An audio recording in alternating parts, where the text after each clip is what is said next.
This is a camphor wood Chinese Export or China Trade Davenport. So made for the European market, to the European taste.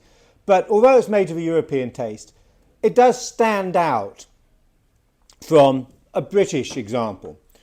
This one was made by Williams and Gibson in Dublin, and hopefully having the two side by side will allow you just to compare them whilst I talk through the attributes of this one. If you want to find out more about this Williams and Gibson Davenport, then we've done a video on this already, so just go to YouTube or our website and go through our previous videos and you'll see it.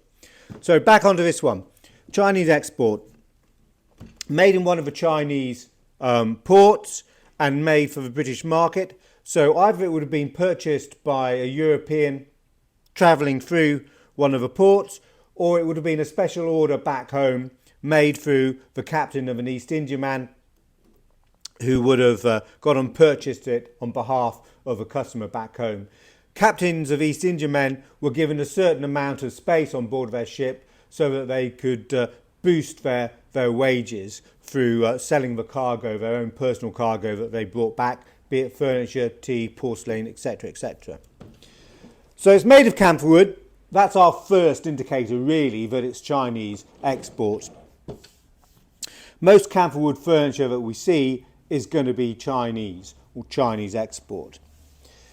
It's also inlaid with a design, and this axe head is fairly typical of Chinese export. We see it on other items of Chinese export. Also the use of ebony contrasting against the camphor wood, that's another indicator. This foot, you probably can't see it too well on the video, but let's tip it up a little bit, hopefully that will help. This turned foot with these rings to it, that is a typical Chinese export foot. We see bigger versions of that on campaign chests, along with this moulding which just slightly overhangs the edge. Again on campaign chests you'll see that. That's another good indicator.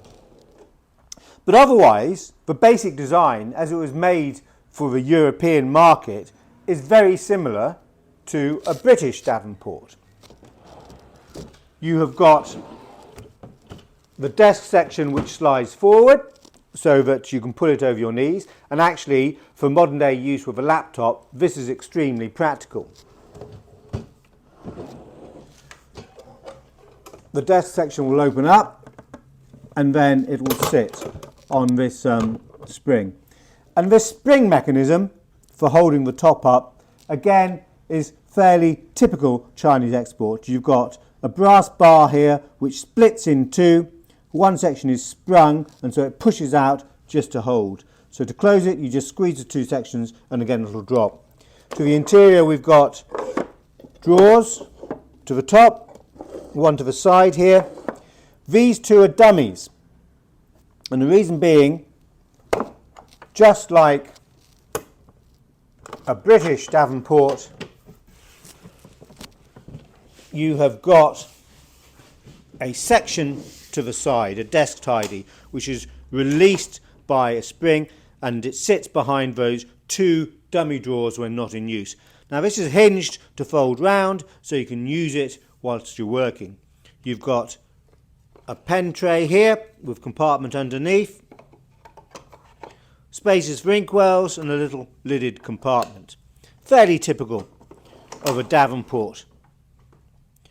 What you've also got, which is typical of a British Davenport, is these two shelves which pull out, one on either side, and they are so that you can put your papers whilst you're working, again making this a very practical piece of furniture.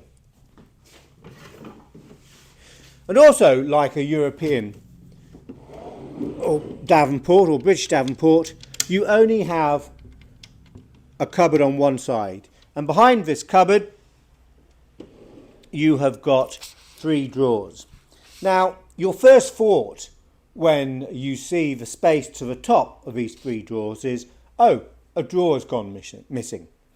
On closer inspection you realise actually that's not the case. it's made as an open compartment. The reason we know that is because there are no wear marks for where a drawer has slid in and out. And also, it pulls out rather like the wing above on tongue and groove joints, so that if you need to access papers at the back, you can do so quite easily. That's quite an unusual feature for a Davenport, and an interesting little touch. So we've got skeletal brass campaign handles to the drawers.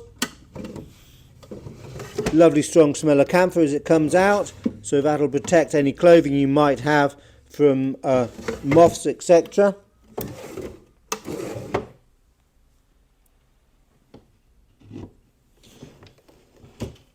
And to the other side, it's fixed, it's a dummy. If we turn it all the way around to the back, we can see we've still got some more inlay on the rounded quartered corners. Back is plain, although you've still got the ebony moulding running around just to offset the camphor. So, there you go. Chinese Export Davenport, made for the European market. It's going to be mid-19th century in date, and still a very, very practical and useful working desk.